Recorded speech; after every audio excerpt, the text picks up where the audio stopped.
एक बात मैंने कई बार कही खट्टर साहब को, मुझे शिकायत आती है, नायब सैनिक को भी कही, मकामी जो संस्थाओं का जो आप पैसा देते हो, धर्मशालाओं का, चौपालों का, कम्युनिटी सेंटर का, ये सीधा उन संस्थाओं के खाते में डाल दो। मैं कहा 10 लाख रुपए अगर दिए, वो उनने मांगे 10 लाख, 10 दे दिए, वो टेंडर छुटा लेगा 8 लाख में। और उसके बाद यहाँ पंजाबी धर्मशाला में कई जगह की शिकायत है, फिर वो कहते हैं जी मैं तो थम भी काट दूंगा 8 लाख में, ले तो 2 लाख में कट देगी।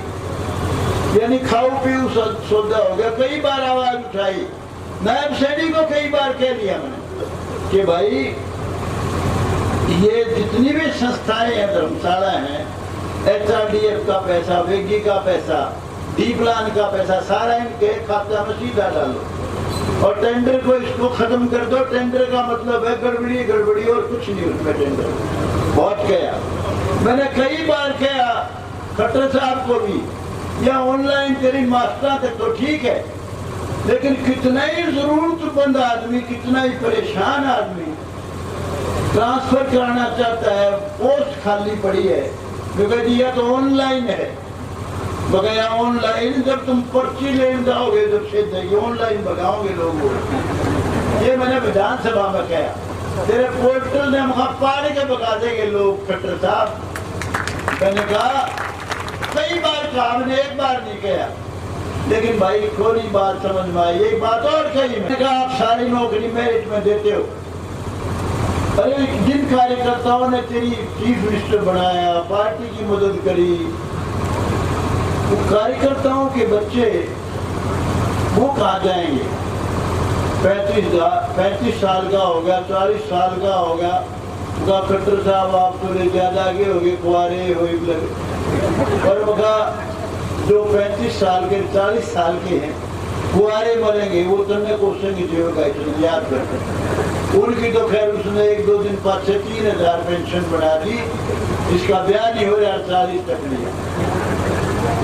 लेकिन भाई बेरोजगारी सबसे बड़ी समस्या। मैंने बहुत बार कहा, मैंने कहा भाई जरूरतमंद आदमी है, मेरिट से पिछड़ गया, उसका भी कोई रोजगार का इंतजाम करो, रोजगार बहुत जरूरी है। अब रही बात मेरी, जिस बात के लिए आप आए हो, भाई इलेक्शन लड़ना चाहता हूं 100%।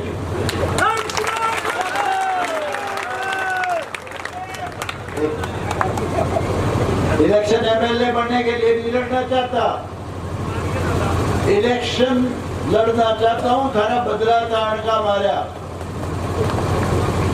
और एक बात ध्यान कर लेना, कदे कोई न्यू सोच लो कैंडिडेट डिक्लेयर हो गया आज, किसी भी सूरत में कच्चा इलेक्शन नहीं लड़ूंगा। जीत की उम्मीद होगी जब 100% जब लड़ूंगा, क्योंकि मैं नहीं चाहता मेरे चाहने वाले जिन्होंने जिंदगी लगा दी मेरे साथ, वो तो के कर नहीं पाए ज्यादातर का कुछ भी, वो 5 साल और रोंदे हंड है, वो मैं कभी नहीं चाहूंगा। मैं अगर बन सकता हूँगा तो 100% लड़ूंगा, और नहीं बन सकता हूँ कच्चा इलेक्शन नहीं लड़ूंगा किसी सूरत में भी। ये ध्यान कर ले, किसी को जरा सा भी घबराने की जरूरत नहीं है। हाँ, एक बात जरूर है, जल्दबाजी ना करियो। जो मेरे से प्यार करते हो, कोई नुका 2 दिन में बता दे, 2 दिन में धार लेना बता दूंगा, फैसला के रखा होगा।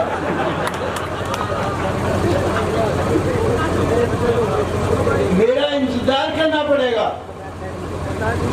जब मैं कहूं कि भाई अब मैं फैसला लेने का समय आ गया और मेरा फैसला यो है, तो भी तुमने सुहावे तो मानियो, नहीं सुहावे ना मानियो। लेकिन जो भाई जिनने मेरे साथ सारी जिंदगी लगाई है, उनसे विशेष तौर से कहना चाहता हूं, इतने साल आपने इंतजार कर लिया, भाई थोड़े दिन और इंतजार कर लियो। अगर अब की बार MLA बनूंगा तो ताकत वाला बनूंगा जो इनका बने हूँ लल्लू पंजू ऐसा नहीं बनूंगा। इस लल्लू पंजू में भी जिसका जो कर सकता था मैंने पूरी कोशिश करके करवाया है, लेकिन भाई ज्यादा कुछ करना था नहीं, सौदा दूसरे के हाथ में डोरी। तो ये कहने के लिए मैंने आपको आज बुलाया था। 2 बार मैंने बढ़ा लिया, एक बार दुष्यंत की वजह से, दुष्यंत की वजह से ये नहीं कि दुष्यंत ने मेरे को एहसान कर दिया और सुकमाए बनाए वो भी बना दिया, लेकिन वो तो मौज कर गया 10 साल काटे काटे बिट जो हमने उनके निभांडा री कर दे अपने काम में खातर म्यूचुअल ट्रांसफर भी नहीं हो उसमें भी महीने गाड़ दे। हमारे जो साथी हैं जो कुछ यहाँ भी आए हुए उन्होंने थे, वो जुलाना में थे, कुचाना में थे, कहीं भी थे, सारे मेरे कहने से उन्होंने मेरा मान रखा, वोट दिए जब उसके 10 आए, नहीं तो 10 को लिया मैं। वो एक दिन ये बोला विधानसभा मेरे को, बोला जी आप बार बार कहते हो कि भाई मैंने इनको बनाया फलाना कराया, आप इस्तीफा दे दो। अरे मगर तू तो मांगता है कुछ नहीं, तय इस्तीफा दे देना है। तो इसकी माँ से आ रहा था पहले, ये जीत रहा तू 40-47 हजार से, और मगर बेटा काटे काट लिए तूने, कितने जितने काट लिए रुपया ने तो बुना बनाए थे, इंग्लैंड में नाश्ते कर लिए, और मेरा बेटा इनका बात से गए थारा ले भाई ये वांड है जगह जगह रुपये दिखाते, इसलिए हमारे भाई रूस रहेंगे।